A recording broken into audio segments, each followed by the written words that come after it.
maging masaya lang palagi.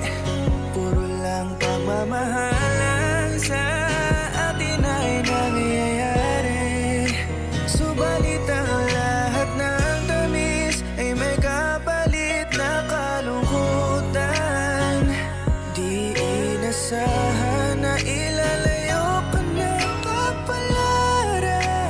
Tatanggapin ko ang lahat kung ang sagot ay ang iyong pagbitaw.